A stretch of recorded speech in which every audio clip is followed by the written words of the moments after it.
السلام علیکم ورحمت الله وبرکاته. ناظرین د طائف زمکه باندې د طائف په خاوره باندې یو موجود یو.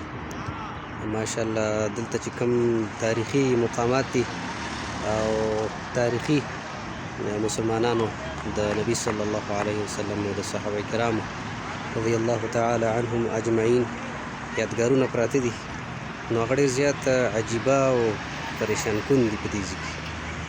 او دا ځای چې کوم دی، دا مقام دا ډېر زیات پریشان کن دی د مسلمانانو لپاره، ځکه چې دلته هم په دغه ځای کې نبي صلی الله علیه وسلم چې کله هم د مکې مکرمې نه راغی، د طائف په خاوره باندې قدم کېښود د لپاره د دعوت او د تبلیغ. نو دغه بدقسمته خلکو نبي صلی الله علیه وسلم په کاڼو باندې ویشته.